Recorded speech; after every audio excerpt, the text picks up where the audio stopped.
Too late. Sarsaparilla. Sarsaparilla. I had some of that in Deadwood. I did too. It's pretty good. Yeah. I grew up on that shit. Is it How do you I feel got not the just tab. root beer? What's the difference between sarsaparilla and root beer? It does have a different flavor. Yeah. Sarsaparilla wow. tastes like sarsaparilla. Root beer tastes like root beer. All right. Well, That's all I can say. that's It's like, super relatable as someone but who's it's never like, had how do you sarsaparilla. even describe root beer? You know, I mean, it's how do you describe root beer? I mean, sarsaparilla. No, a lot of people think root beer tastes like medicine. Right? Really? Like, yeah, like people. I would say, okay, here's as the relevant hipster who happens to be here at this second, I would describe root beer as like an aromatic herbal flavor, kind of licoricey, but not super, not super tangy, kind of on the rooty side, like spicy, but not like in a capsaicin way. That's how. Please tell me someone here knows the Star Trek quote about root beer. There's a Star Trek. Oh yes, quote. yeah. Yeah. Go and Quark and be like, yeah, it's fruity. And it's like the fizzy and Federation. And it's like Yeah, the Federation. yeah.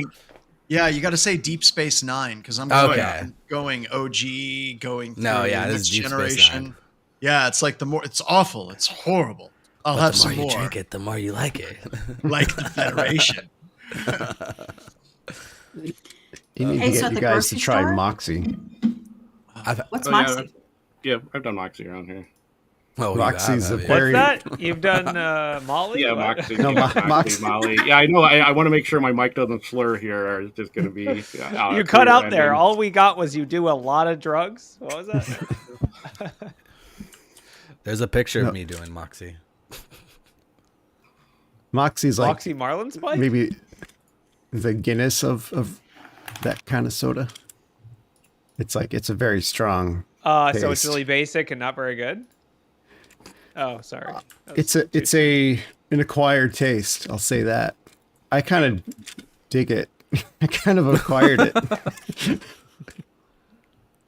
I don't So it's understand the concept of an acquired taste because some people Yeah, like certain it's things. a New and other England people... staple. That's how I know Well, about do Moxie. you We like have a energy Moxie drinks, parade Corey? in Maine. I mean, if I need energy, I like energy drinks, but I'm not like an aficionado. I'm a coffee guy. It's the healthiest way of delivering caffeine to my body while also keeping it be delicious. I don't know. Like a Monster just completely changes my mood for the better, and it's scary.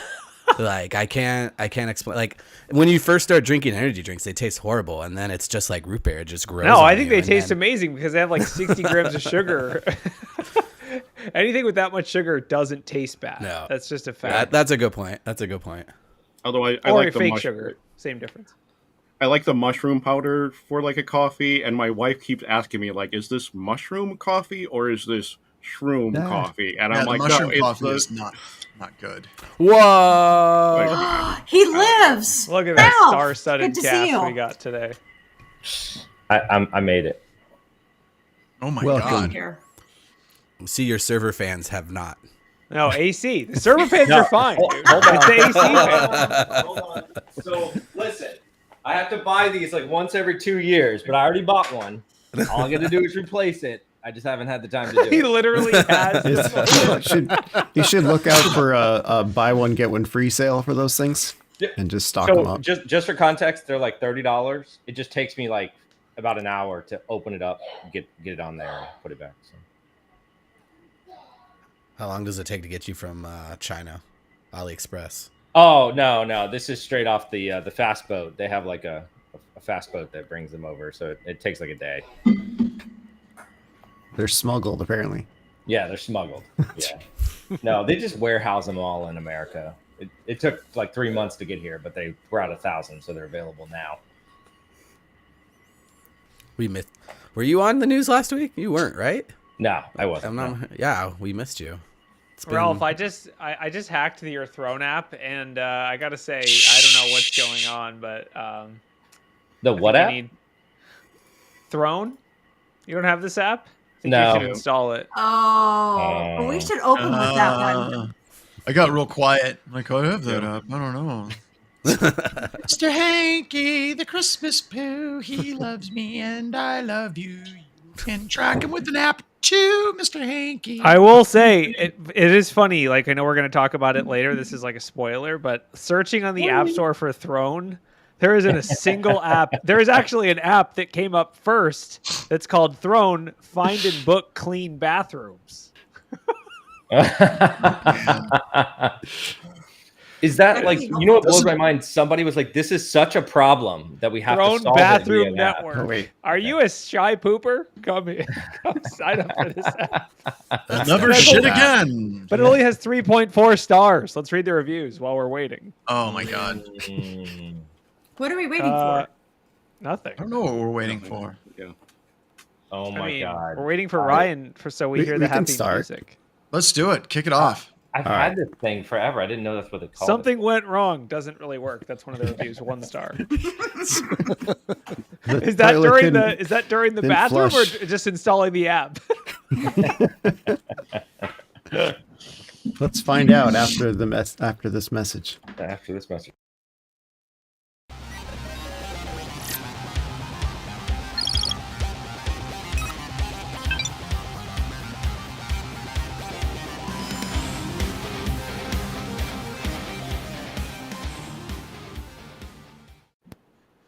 Hello and welcome to another edition of Black Hills Information Security, talking about news. Yes, shy poopers. This is the episode for you. Where every single fear you've ever had about taking a dump in public or at someone's house has been justified. So we have a number of stories. I want to keep that one on. I want to keep that one at the end. Because, you know, You're too It's the shy. internet I of think poop. that's He wants to I think hold it's a it. better story to come out at the end of this episode. He feels after it's done, we can dump it. Yeah, because after it's done, we can just dump it. So, John, That's the where's this showdown. going? Fortinet, government CISA rants. Where do you want to go with this? What do Oh, you dude, feel? we're gonna start. Let's start with AWS auth keys found in iOS and Android apps. Oh my God. Okay, so here's my one clarifier with this. Not surprising, and most of the apps that they found it in are kind of, I don't want to say crappy, but You want to seem say kind of crappy. crap. Nothing I've ever heard of. I guess I would say to the Crumble? audience, have you ever heard of Crumble? any of these apps? Pickstitch, Meru Cabs, Mm. Sound, Tinnitus. Has Wait, anyone ever heard of these? where is Crumble There the they are. cookies? Crumble. I mean, 3.9 million ratings. here's my guess. These are all out of like Chinese developers out of these like app factories, right? Where they just like churn out apps looking for the best results. Yeah, Yeah. I don't so, know.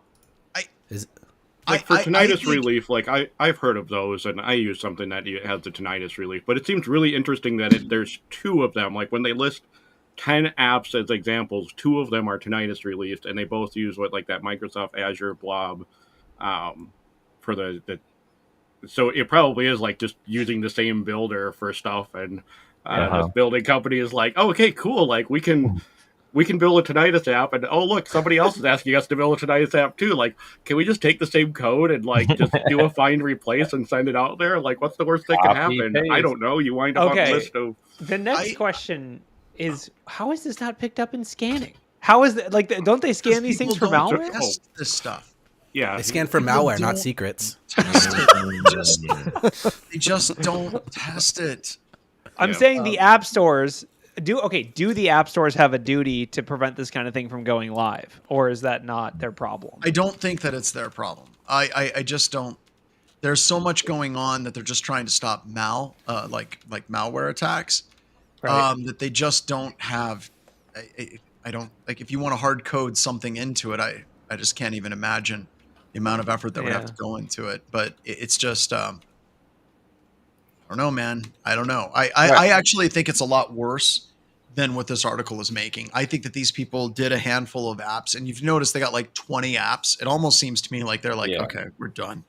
But if you're looking at like MobSF has a lot of really cool capabilities for static analysis, where it'll literally tear apart an app and it'll bring out things like this. Like it's literally a tool that's beat to it.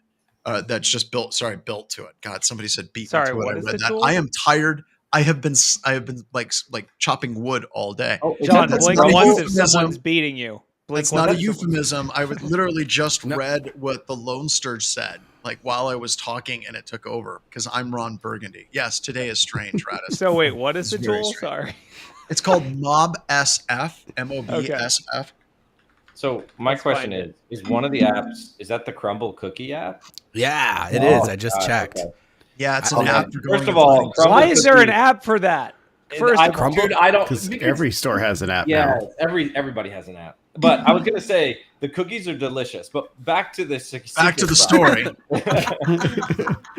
the thing that my real question that comes to mind is that, so when developers are making these apps, right? So they need to hard code these keys. Like my real question is, what is the right way to do it? Obviously, I know storing AWS keys, whether they be blob storage or buckets, that's the wrong way. But I'm thinking about like, what's the right way? And maybe that hurdles just so much. They were like, maybe we'll just kind of hide it in here. The right way is Someone that found it. each individual user is cut their own specific API key. It's very similar to like SQL injection, where more accurately the user ID accesses on the server side, and then the server side accesses with the API key. So you shouldn't have that API key client side.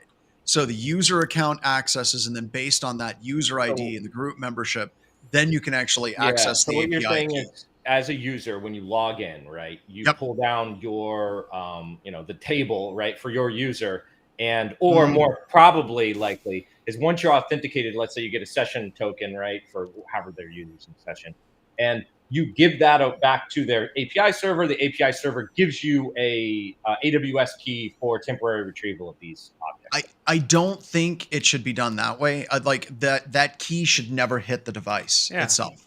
don't put the keys in. Yeah, at all. that API key should never be there, right? So your user ID is getting. So literally, if you look at the way that most mobile app development is done today, is it should just be HTML5 applications that are just like being done in WebView. Yeah, and then John, it's just like web stuff. So, I mean, obviously there's a bunch of ways to cut this, but I'm just thinking about it like programmatically, though. You can issue out really short-lived AWS keys, right? That are scoped out for one thing and one thing only.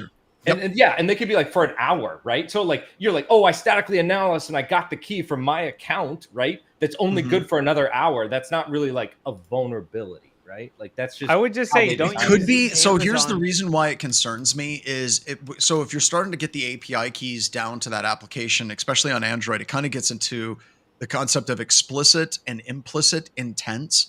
So basically with an intent, you can say which application is able to access which data.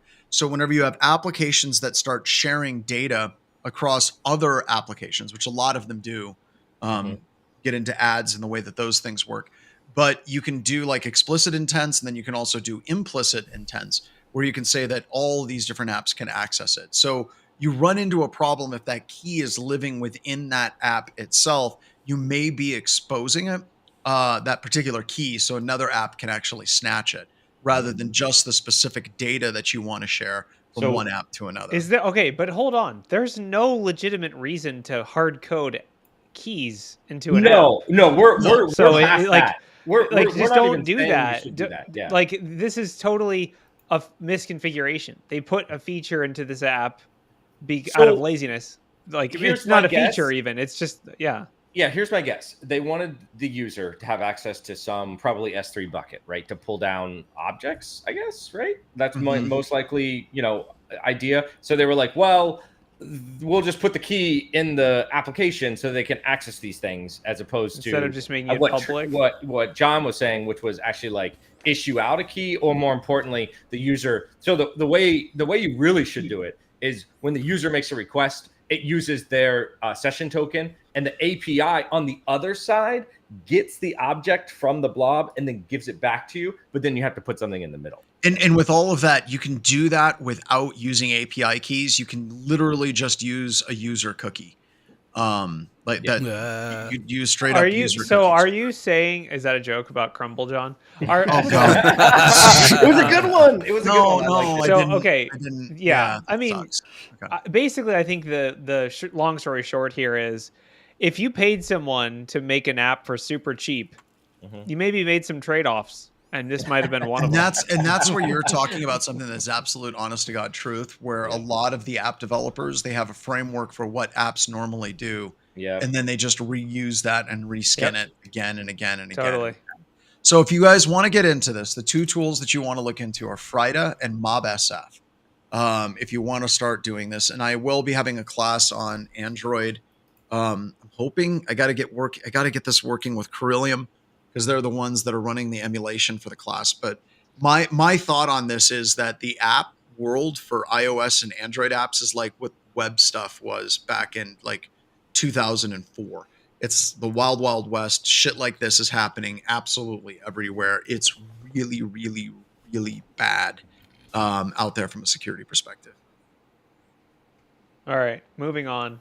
Time to rant about CISA or time to rant about Fortinet? Let's talk about Fortinet, because could this be handled any worse? I mean, so for those of you that don't know, there's a 0-day vulnerability in FortiJump FortiManager, and basically nation states are using it. There was no CVE. Is there a CVE now for it? I don't know. I haven't checked.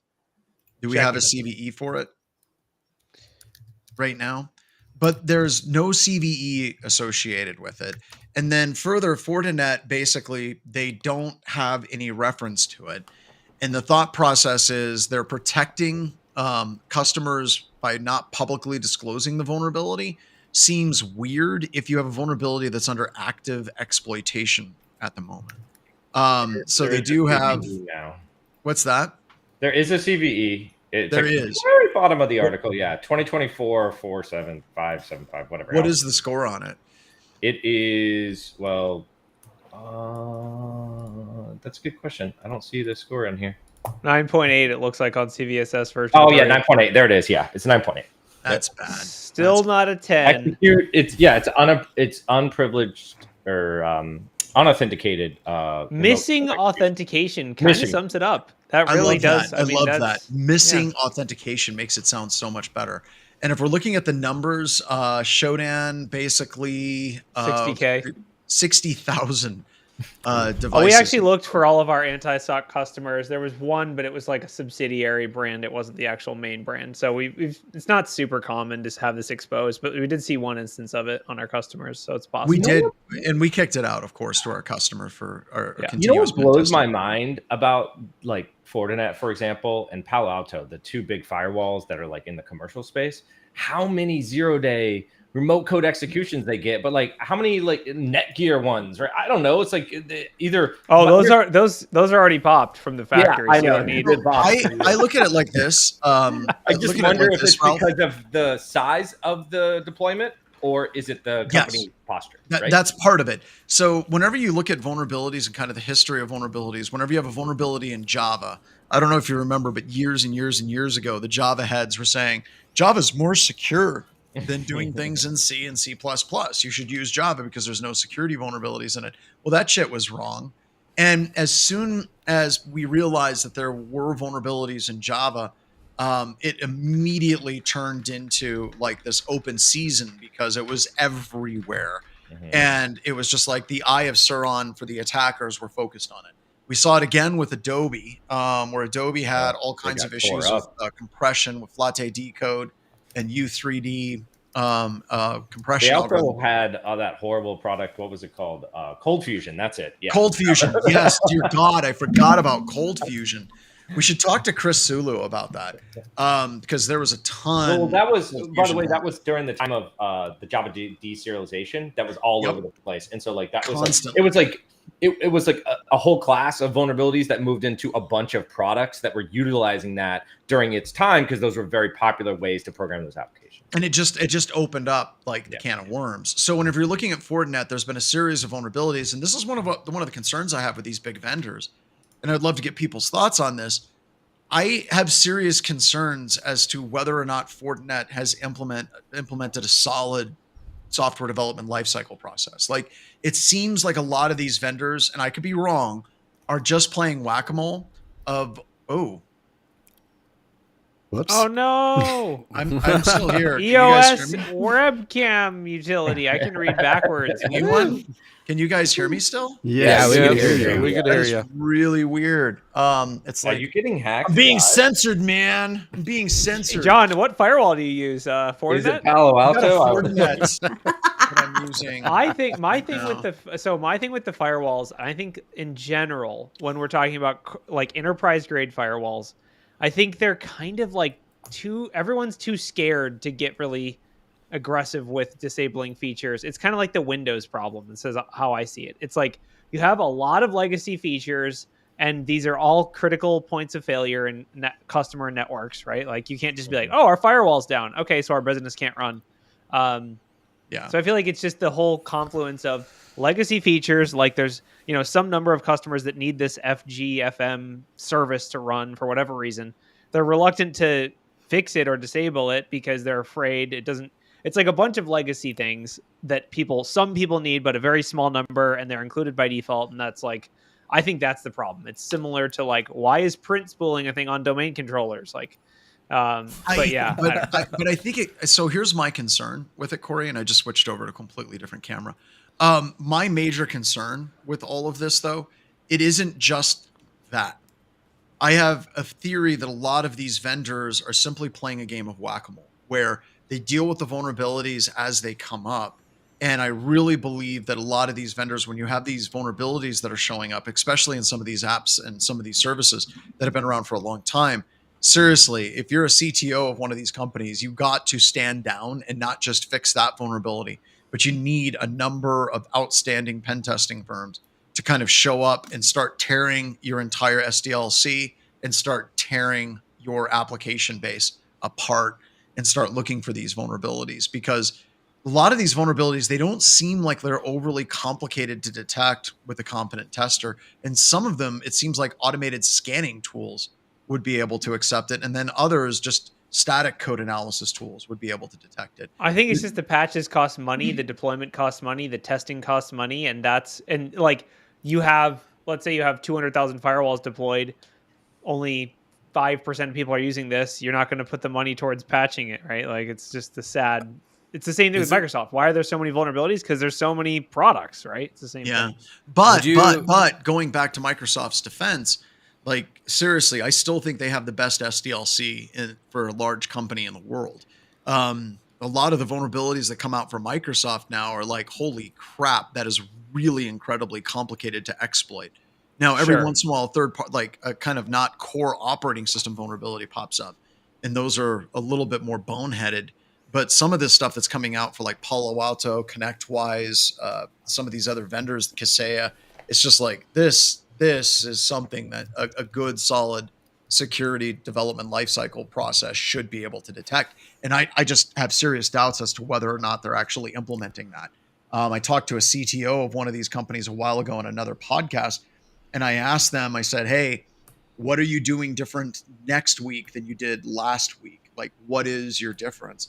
And the answer was a little bit, I mean, it's kind of a tough question, but the answer was very much like, well, we're going to make sure that we get this vulnerability fixed. It's like, and I didn't want to push it because he came on the show and I respect that. But at the same time, the correct answer for a CTO is we're doing a full stop. We are going to go through, we're going to start doing a full code analysis. We're going to get static analysis tools in here. We're going to send through absolutely everything. We're going to do a stand down for about a month. If it's not a critical patch, we're going to try to make sure that we get security baked into our process, because some of these, especially like Fortinet, where they're just bleeding out constantly. Yeah. It's like, God damn, someone's got to stop things here and say, hey, we need to refactor all of this legacy software to try to find these vulnerabilities. Yeah. But you're right. I mean, it's expensive. It is expensive. If you offered people, here's two choices. You can have a hacked firewall or you can have no firewall for a month. I would choose a hacked firewall, and I think 99% of companies would too. Probably would. And Fortinet's like the cheapest firewall, right? Like they're not on the same level as like I would like Palo Alto or anything like that. From my security experience, usually only the customers who aren't able to buy that top notch buy Fortinet. Well, you're thinking of MicroTik. MicroTik is the cheapest. Oh yeah, MicroTik. Well, I'm not. Well, more on the enterprise. Well, Wade's got a point though. It's not the people that are choosing. Like, it's not like somebody at a bicycle shop's like, well, I don't know, Palo Alto or Fortinet. It's MSSPs. What are Yeah. the tools Yes. multi-tenant that MSSPs can actually utilize these Well, and they products? roll that out to their customers who don't care, right? Exactly. They have Exactly. zero. They're like, that's what I pay you for, right? The You're supposed flashy to- box in the closet couldn't really be bothered. Yes. The other problem with what I said, and there are multiple problems with what I said, don't take that as like, well, this is motherhood and apple pie. Seriously, you do that, you're shutting down new features, you're shutting down new product releases, you're doing all of this shit.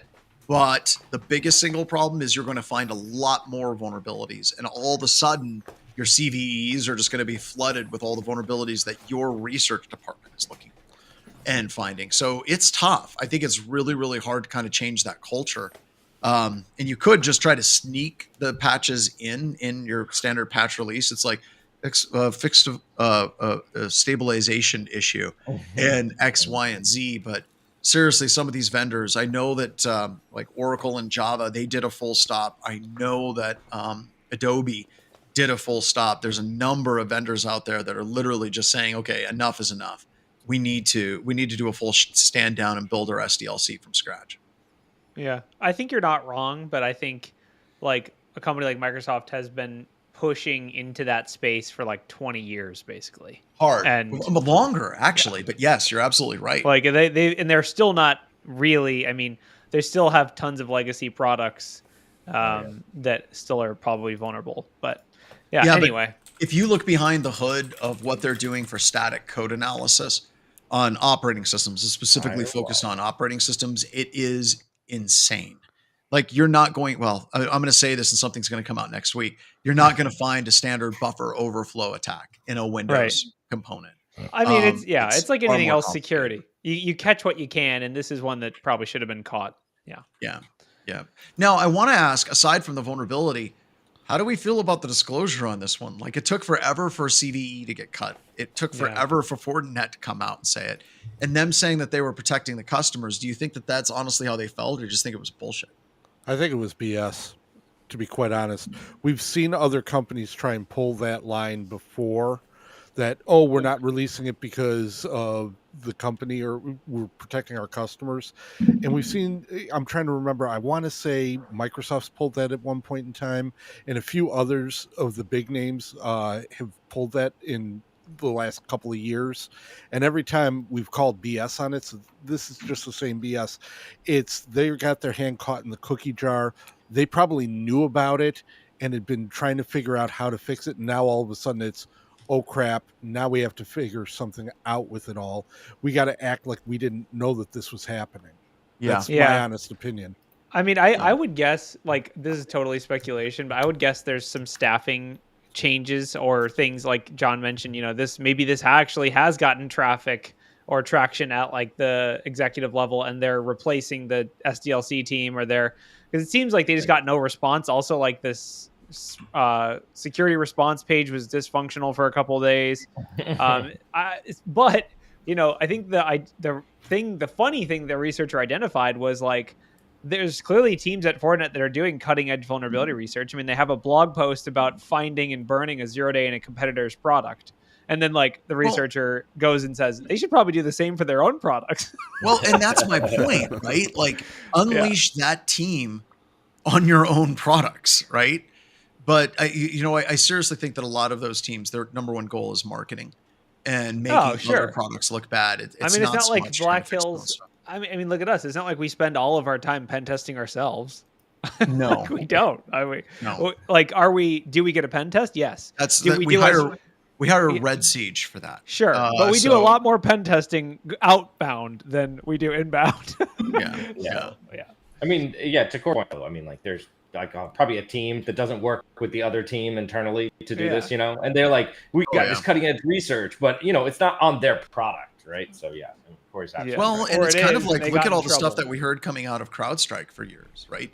Like if you were a red team, and by the way, this is secondhand, heard from people that were former red teamers at CrowdStrike. So just being very clear, because CrowdStrike employees have a way of yelling at me, which I think is adorable when they do. But CrowdStrike's like red team, they were specifically told not to try to bypass CrowdStrike. And, their logic for that, what they would tell the customers is like, oh, well, it's just too good. We don't even try to bypass it. It's like bullshit.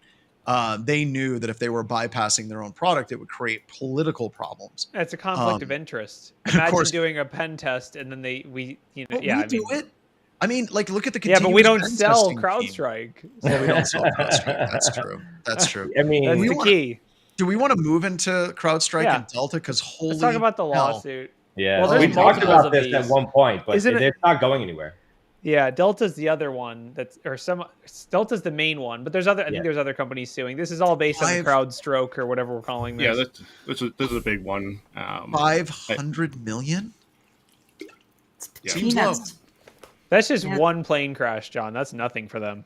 Yeah. Well, CrowdStrike says that if they didn't have old systems like Windows 10, then everything would have been fine. Yeah, and I mean, I think all of us are on the standby list, for seeing Delta with like some discounted tickets and services available. Because the thing that's going to come out of this is Delta is going to have to lay out all of their IT practices, and so and I was sort of looking through this as a lens of like, if we talk about this story, we go through the what, but then also the so what and the what do you want to do about this. And I thought, like, how many IT shops would sit there and go, oh, okay, we're now suing a third party for this, and they want to see all of our IT documentation, make sure that we're backing things up, making sure that we're doing all like the replication correctly. And a lot of IT shops may very well be like, oh yeah, hey Bill, we're backing up our stuff, right? And it's like, absolutely, Brian. And it's like, okay, and we're writing that down, aren't we, Bill? And he goes, son of a CrowdStrike, we're not writing that down. There's no documentation on it. We're going to get absolutely like reamed if we have to take this to litigation, which is what CrowdStrike is pushing back at. Is your systems, prove to us that your systems and your processes and procedures, because I also have that question, like, to myself and to the audience, how many of you have had like flights that got canceled because of some Delta computer Thank problem? God, no. Unrelated to CrowdStrike. Yeah. Like you're thinking of Southwest, where they leased one firewall that was responsible for all of their flights on the entire Western seaboard or whatever. I think the other thing. Let's look at this. Okay, let's take this apart. Okay, so let's say pro CrowdStrike. All right. Mm-hmm. On the pro CrowdStrike stride, if I was working as an expert witness in that particular case, I would absolutely do that. I would say I want to look at everything, and I will make that trial referendum on Delta's IT security practices. Do you have change management? Okay. Yes. Do you have it everywhere? Well, no. Why don't you have it everywhere? You can put any competent like security professional, you can tear apart the IT security practices of an organization. And somebody also went through and said, there was a lot of airlines went down. Why did Delta take so long to get back up? And that's one of the things that CrowdStrike itself has been saying inside of this lawsuit. It's true. Why because it's either your processes or your equipment or a combination of both that had to have caused you to go ahead and take, what was it, 3 times as long, 4 times as long as the other airlines.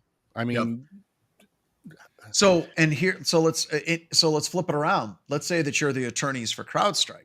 If I was working for, if you're the attorneys for Delta, if I was working in as an expert witness for Delta, the tact that I would take is that we bought the CrowdStrike like Kool-Aid, Flavor Aid. It's Flavor Aid, not Kool-Aid. Flavor Aid. Yeah. We bought it and we put it on all of our servers. We put it on all of our workstations. We believed their sales engineers. And the reason why we were hit so much harder is because we had a far more in-depth CrowdStrike deployment than these other firms. I'm trying to figure out if there's another approach that Delta could take with this. I think there is. Go for it. If I was involved in this conversation, I wouldn't have gone after CrowdStrike. I would have gotten one of the regulatory agencies involved. Ding, ding. Because I think they're sitting back and they're kind of watching. Remember, Delta is a publicly traded company. So we're talking about SEC disclosure rules. Was it a cyber incident? Yes or not? If it is a cyber incident, they have to disclose it to the SEC and they have to explain materiality. Now we're starting to get into lost revenue and that sort of thing. So I would have gone after CrowdStrike. I would have kind of waited to see what was handed to me from the regulatory agencies because I think the hammer's still going to drop.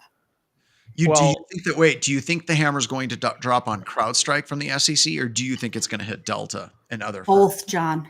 Both. Yeah, I mean, I definitely agree with that logic, because if you're, let's say you're the CSO or CTO or whatever of Delta, you have to build into your threat model, or whatever you want to call it, the fact that something could take down all of our computers in this way. And if you can't recover from that, availability, security is one thing, but this is availability. It goes out the window. And you're still responsible for that, whether or not it's the vendor or a guy with a pair of wire cutters, whatever it is.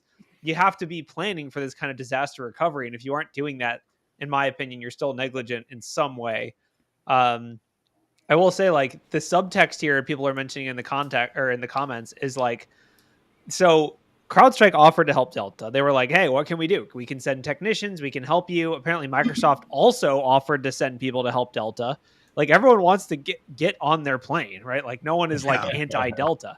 But apparently Delta turned both of them down and was just got very hostile from the beginning, kind of like they wanted to pick a fight on this. So it might be like some corporate politicking. Maybe a bad golf match happened. Someone ran their golf cart into someone else. I don't know. So here's my final take on this is Delta screwed up. Delta shouldn't, like, I agree with Kelly 110%. They should have waited for SEC. They should have waited for something else. Delta should not have pulled the trigger on this, number one. Because all their dirty laundry is about to be all their dirty laundry is about to get exposed. Number two, if CrowdStrike and Microsoft offer to help, accept that help. This feels to me like there's an executive, a CTO or a CEO, that is being an absolute ass, being completely arrogant, and is basically like, F those guys, we're not going to bring them in to help this thing. We're going to sue them into oblivion, without truly understanding the extent of just how bad it's going to be for them. Because if I had to choose, like if I had these two companies, they're like, which one do you want to work with? I would not be working with Delta on this one, because I just feel like, CrowdStrike, they absolutely screwed up. It was in the news. Everyone's aware of it. We get that. We understand that. But Delta, like, there's going to be so much fun going through all of Delta's IT practices, because going back to Kelly was talking about, once those IT practices get out, and I would do discovery to say, are there any incidents that Delta has had where CrowdStrike has not been deployed, or any of these different things? Then you can take all of those other incidents and you can feed those back to the SEC. Now you can start asking questions. We had a workstation that was compromised on June 22nd. How come that wasn't reported to this is just bad. Like, Delta's going to have to open up things in a way that they do not want to do. And seriously, if they could have held back, been part of a class action lawsuit with multiple people with them, I think they would have been in a much, much, much better situation. But right now, I just really feel like whoever's running things at Delta is really running on emotion, piss, and vinegar, and their ego is way out of line, and they're about to get ego from a C-suite, John. Oh my God! Right? This would be the first time we've never heard of that before. What do we think the odds are that this is a ploy just to get some sort of settlement to get some money back on the whole thing going forward? I can see CrowdStrike taking this to the mat, though. Well, but CrowdStrike versus Delta is David versus Goliath. I mean, you have Is it? Yeah. Oh. Look at Delta could sell a plane and make $500 million in like 5 minutes. Like that's nothing. But I think that CrowdStrike has the expertise. Like, whenever they get into a legal situation, like just the cost of the lawsuit, CrowdStrike has built-in cybersecurity experts that they don't have to eat the cost on. Oh, for sure. Delta's going to have to bring in a Mandiant. They're going to have to bring in some other consulting. IBM. Oh God. And they're going to be paying $1,000 an hour for that IT expertise. Yeah. It's Goliath versus Goliath. I'm just saying. Okay, I'm just saying, company size wise. CrowdStrike is tiny compared to got a significantly larger market cap than Delta does. So we say Delta wins, and now it's Delta Strike. Delta Strike. Oh, good one, Wade. Oh man, hold on. Let me see if that domain's available. Is it just like BlackBerry taking over Cylance, right? Or but Delta Strike sounds awesome. Like, I would buy that product. That's on the like name two. wrong. I mean, that's probably the coolest attack you could do right there, Delta Strike. Yeah, I mean, it is funny, like market cap versus revenue. Like CrowdStrike revenue is $3 billion, Delta's revenue is $58 billion, but their market cap a lot more money to get it. You know what I'm saying? Yeah. No, I agree with that sentiment as well. Like, There's market cap, but then there's also No, like, yeah. what is their I mean, margin, dude, what is their Delta's profit? Delta's Also employees, income. like how much they actually affect the economy they're not even in the same. They have league. 100,000 employees. Their net income is bigger than CrowdStrike's revenue. They're huge. That's why I'm saying David versus Goliath. It's one thing. Yeah. I mean, again, it'll come down to the court decision. Both companies are going to throw down, like John said. It's going to be, who's going to win? We'll see. Neither of them are going to cheap out in this lawsuit. But Delta is 100,000 employees and like 10 times as big. Anyway. Yeah. It is kind of interesting though too when you talk about just like the size of a company, right? Some of these like blue chip bigger companies, right? They don't, they have lifespan to back it up, but their stock isn't worth a ton, but it's very stable, right? So yeah, because the stock market is human emotion, and exactly, that's not how numbers work. Yeah, that's how numbers work. But to your point, Corey, you are absolutely right. Delta is a significantly larger company in every way and metric that you can come up with. Yeah, that's what I'm saying. Not based on stock market. Yep. And Delta is also under scrutiny, or airlines in general, for if your flight gets canceled. A lot of times they will give you an e-credit, and the FAA or the FTC, can't remember which one, has said, listen, you cannot give an e-credit. You have to give customers back cash. That's one of the big things that came out of the CrowdStrike situation was customers were kind of left high and dry. I know I was stuck in Utah for a couple days. So I do think the regulatory agencies are looking at this carefully. They're just, they're putting their ducks in a row and getting the case set up.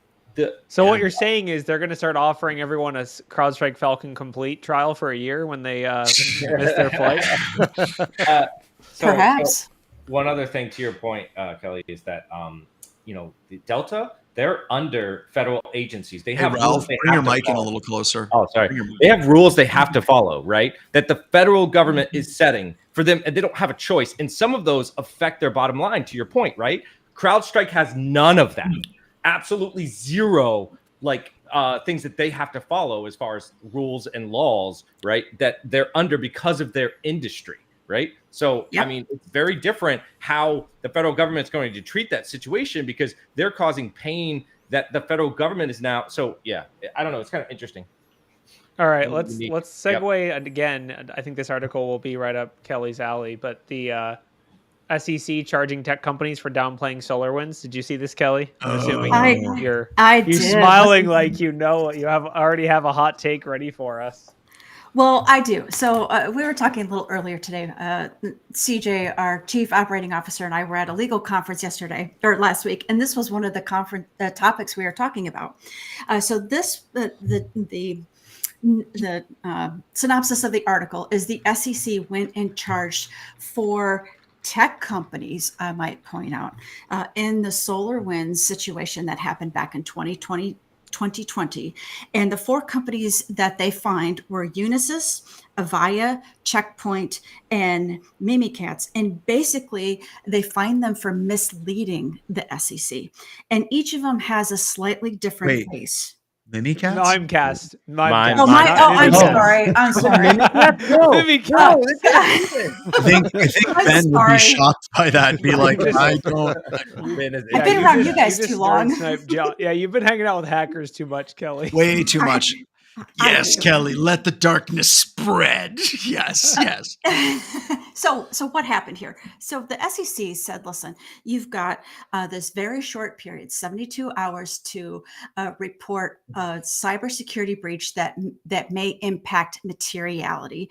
And that's a legal term that basically says, is it going to impact revenue or your bottom line, or is it something you need to share with your shareholders? So that kind of put all of us who deal with publicly traded companies in a tailspin. And the lawyers and the cybersecurity experts say, oh my goodness, we don't want to get in trouble with the SEC. So what happened is people started releasing disclosures quickly without necessarily completely understanding the incident in its entirety. In the case of Unisys, they actually had materially misleading disclosures because they said, oh, we think we're basically okay, but they didn't really know if they were okay or not because they had deficient controls. And one thing I guess I really want to highlight here is the SEC is not a bunch of lawyers. The SEC has a very, very talented team of technical engineers who are as good as my coworkers at Black Hills Information Security. So if you think you're going to pull one over on the SEC, let me tell you, you're not going to. Unless you're Bernie Madoff. Too soon. Sorry. Anyway. That wasn't cyber, though. Ouch. The SEC has changed. Now they're like, we don't like stocks anymore. We just like breaches. These are really interesting. So what would I want everyone to really take away from this article? First of all, we're learning. Don't freak out if you think there's an incident. What companies were doing is they were responding, they were reporting to the SEC, but with inaccurate or incomplete information. Now, what our legal teams are advising companies to do is to make multiple disclosures and say, this is what we know today. We're still investigating. 2 weeks. Now we know a little bit more. This is what we're doing. So there's at first we were thinking we needed to make one giant disclosure. Now we can do multiple disclosures. I mean, so my favorite part, there's one sentence in this article that I know there's so much backstory to this one sentence, and I just would love to be in the room as they read it. But it's basically, the investigation into Checkpoint found that the company knew it was breached, but downplayed the impact by using generic terms. Yeah. I just think of the PR firm or whoever wrote it being like, nah, it'll be fine. We'll just use generic terms that don't say anything. No one will know we're hacked. We'll just say there was an incident. Maybe some systems are impacted, maybe not. Like, I just imagine the person actually writing it being like, I'll use all these generic terms so no one knows. And then that specifically cost $1 million to use those generic terms. Turns out you can't frame it around the word hypothetically. So hypothetically, like they're so like, what no, had there's happened none of that. Yeah, I mean, I will say though, honestly, Kelly, to like bring it all back, if it only costs $1 million to downplay my breach, I would still do it. That's not that much money. Totally. Because that's the problem. Yes. It's the SEC. Yeah. They're like, oh, this is what, 3 shares? Like, who cares? This is $1 million. The humans, whatever, like, we find them $1 million. And people are like, damn right, serves them. And really, these corporations are like, that's nothing. Yeah. That's just the fine for using generic terms. Billion also, is 1,000 million. Also, let's talk about how long has it been since the SolarWinds breach? It's been 4 years. The story's dead. That SolarWinds will never say. Yeah. All right. But what's next? The reason why it's taken so long is the burden of proof. When they actually had to go and investigate the 4 companies. As somebody who's been in and out of the courtroom recently, our legal system takes forever. It grinds slowly, but it grinds very fine. Speaking of things that grind slowly in the government, Kelly, have you looked at the new security requirements to protect government personal data? Are you talking about the AI story? No. It's the CISA proposes new security. Oh, I did. It's basically the CIS controls. It is the CIS controls. I would like everybody like who listens to this, because clearly everyone listens to this show, right? If you ever are in a situation where you're like, you know what we need to do? We need to put out some security guidance. Stop. Just stop. You are not helping. You are contributing to the problem writ large.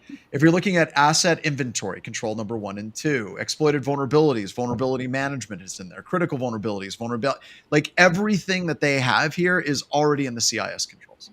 And I don't understand why it is every single, it seems like every 6 months there's a new group that's coming up and proposing brand new security standards from scratch. And hell, and maybe it's not CIS, then use NIST. I don't care.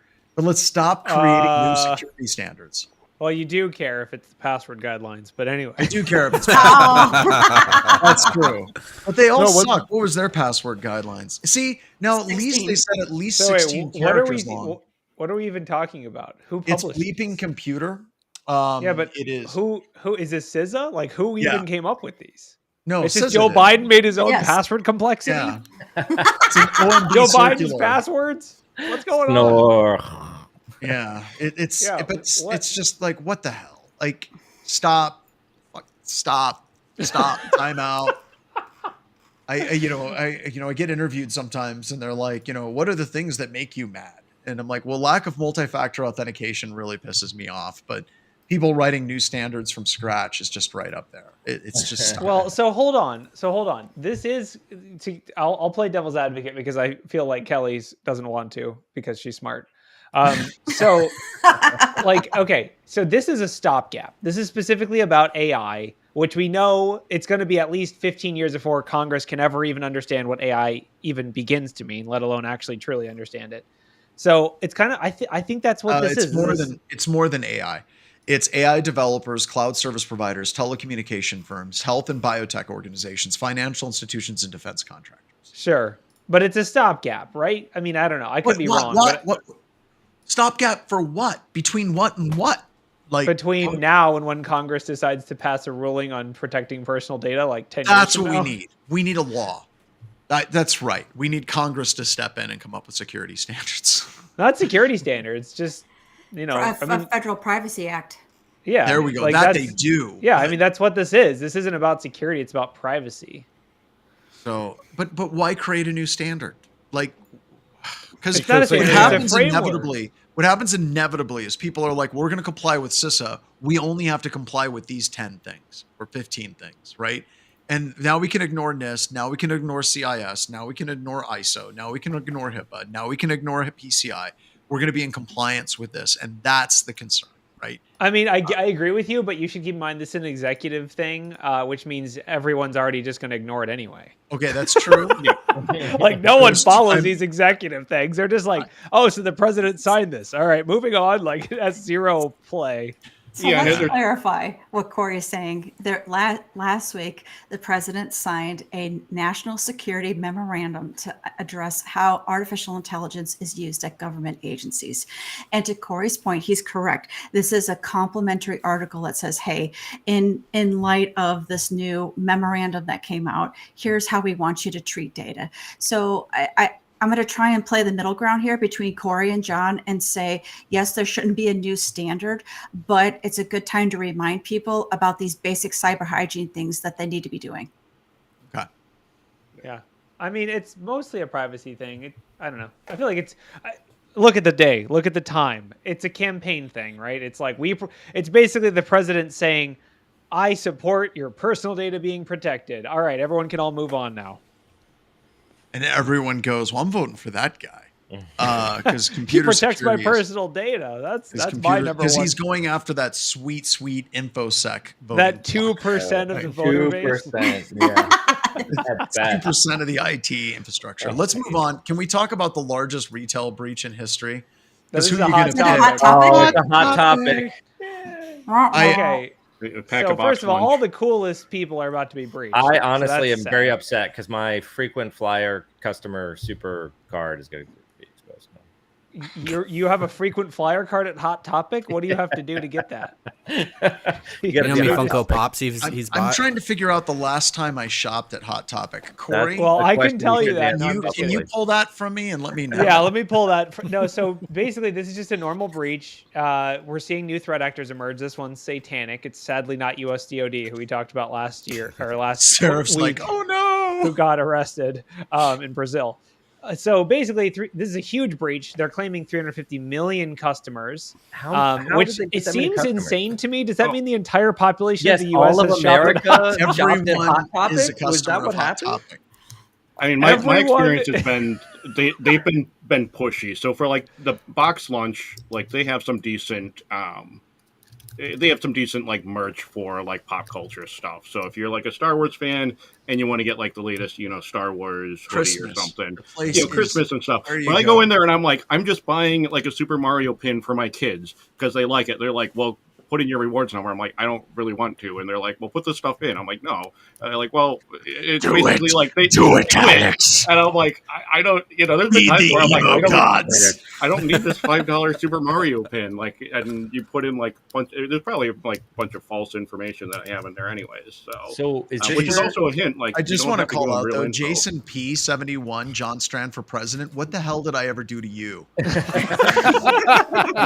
Like, why would you do that? that? Like, So is this where they got the idea of Hot Topic being like satanistic? Is the edginess? There's like a Satan that comes out to get you to do this kind of crap. But Satan comes out and breaches.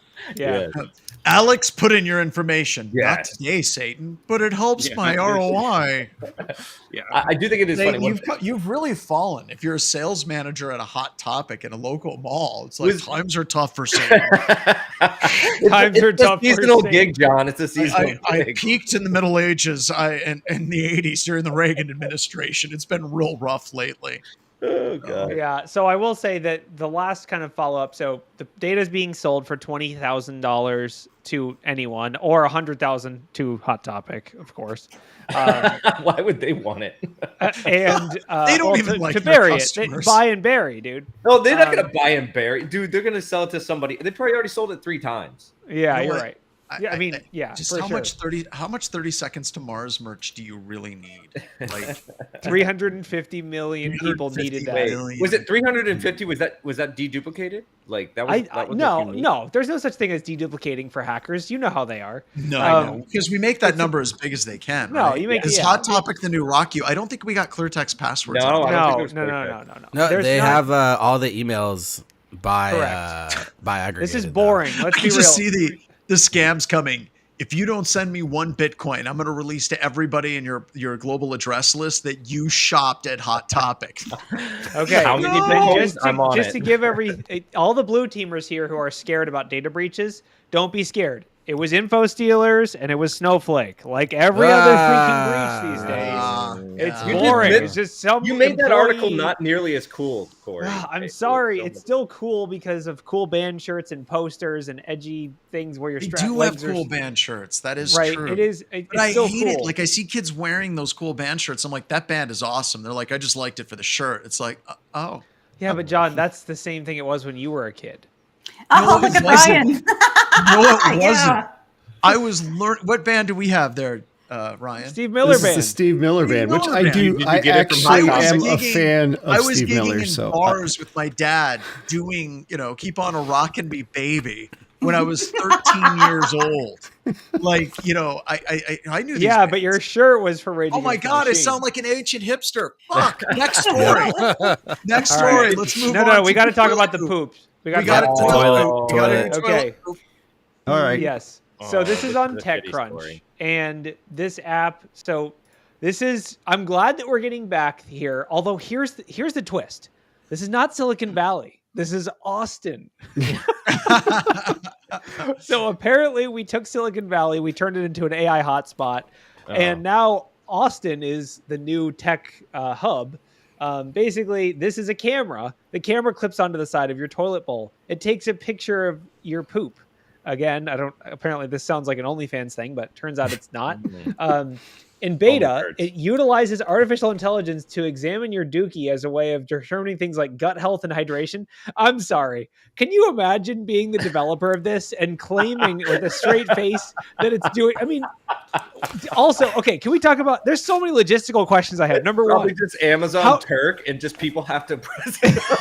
So many turds. I just no, it's called I- Amazon Mechanical Turd you're thinking of. Yeah. so this came out at roughly the same time. I don't know if you guys know Lily Allen. She's a big musical artist out of Yes. the UK. She's huge. I like her stuff. She came out last week and she said that she makes more money on OnlyFans selling foot pictures than she does off of Spotify. And she has like 8 million streams a month. So is this I the app seriously version of think that? that this app is literally like the foot picture. Like it's going to be the dookie pictures in OnlyFans. Like that's Okay. that's the target market for this.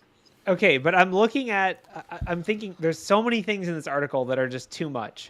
Number one is it calls its underlying technology artificial gut intelligence. Oh my God. Oh, It says it's trained by physicians. The I have a gut doctors are looking for signs of health found in waste matter, including nuances in urine to determine hydration levels. Like, okay, I got to tell you, if you need this app, you need something else. Like this is not. Go The outside. sad part is That's probably most of crap. the United States needs this app. That's No, the they worst part, don't. right? They don't no, need this app. They eating just need to shitty stop- food and Yeah. then Well, being yeah, told but like, you "Hey, need your the shits app are so for them to bad." know that. You don't need an app to know if your poops These are bad. people do, all right? I love the confusion that I started on Discord. People are like, who's paying for foot pictures? And other people are answering that for them and like, don't ask questions you don't want the answers. You don't want them. Right? Don't. So So and Corey, The question- you touched on 2 ears of something that corn. Proxmox said 2 ears of corn to calibrate. No, the real question is, can it tell the difference between a poop and a baby Ruth? Oh No. Hot dog, not hot dog. Oh. No, it would be so fun to buy this That and is just put such a like dude. just hard buy checking, this and put hardcore protein. throwback to the 80s, my Yes. friend. Listen, they already can't make robotic vacuums not run over turds. How do you think that this camera is like gonna get the turd right? You know what I'm saying? Hey, Okay. can we Surprised it talk doesn't about take, like- data privacy and security for a second? No, Kelly, no. take us We to are. data privacy because we need I some don't new know. shit to talk about. Ah. Oh. So if you go and you look at the article refers you back to Throne's data privacy and security statement, and I don't know if you guys read it or not, but it's very interesting. It says we cannot track you as an individual, and part of me is kind of calling BS on that because they say they're only using anonymized data, but I would imagine that the camera has to send its data somewhere and then it's anonymized. And they say, listen, if you want your data deleted, we will comply with that, for California laws or GDPR. For them to be able to actually delete your data, they have to know what data is yours. Is that not Agreed. true? Yes. No, that you're is absolutely true. correct. But this is They're gonna we see signature companies your all the toilet time bowl. like we don't know who you are, we anonymize it. Now you do have an app which has a user ID that is then tracked, and we have that And set your up. IP address. We also and have your device. IP address. Other than that, there's Yeah. no way. Whoa, Because yeah. I think you're breaking it down to like the point where it's like they're full of shit, right? I mean, if we're really looking at this, do we need to kill this episode? No. Oh, Alex has got one too. Hold Alex, on. your Yeah, so- turn. Okay, so yeah, so it's like my point on this that Corey sort of brought up, and I've seen this a lot in discussion with AI, and I feel like calling this out, is that there seems to be a lot of statements on like who makes use of this, to where you hear about something silly like this and go, well, who makes use of this? Who needs like an AI water bottle that reminds them to drink water? Like who forgets to drink water? It's like there are people out there that this Yeah, benefits. that's right. And Who when does number when 2 you- work for? Well, yeah, and I mean, and we like to make the jokes on this, but for some people, like these AI implementations are life changing. Like if you have these types of things to where you have to provide stool samples, I don't know if anybody's ever had to do this, but like scooping poop onto a card, putting it into an envelope, and driving it to the doctor, that's a mess in itself.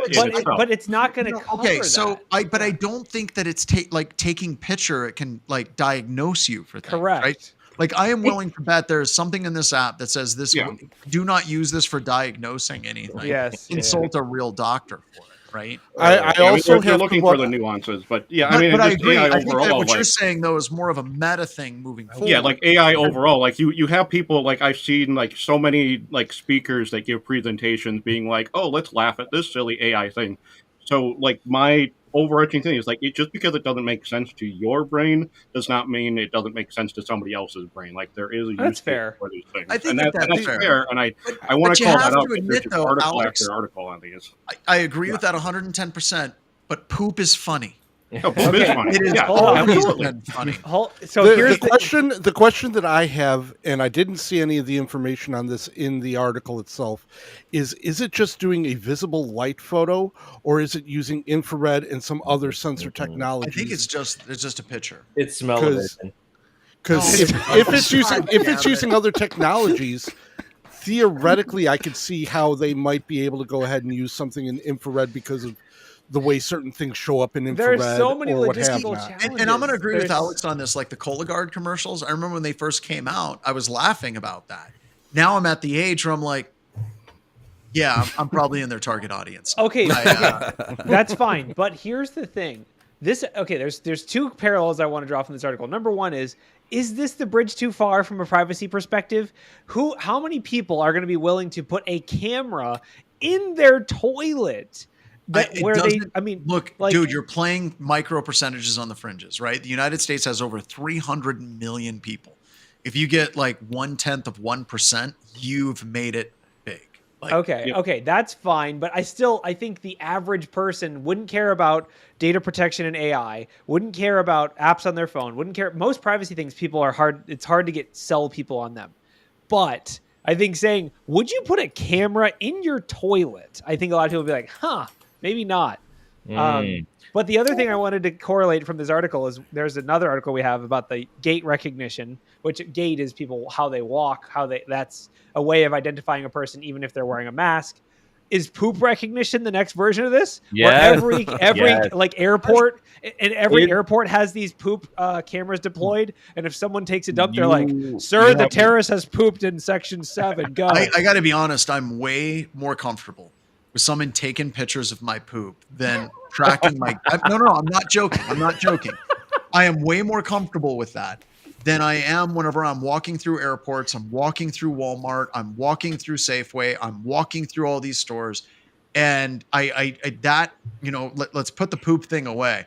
But seriously, the gait recognition, the fact that I don't even like going into Walmart, because when you look at the self-checkout, they got the picture in a high definition and they're doing recognition on your face. It's just like, God damn it.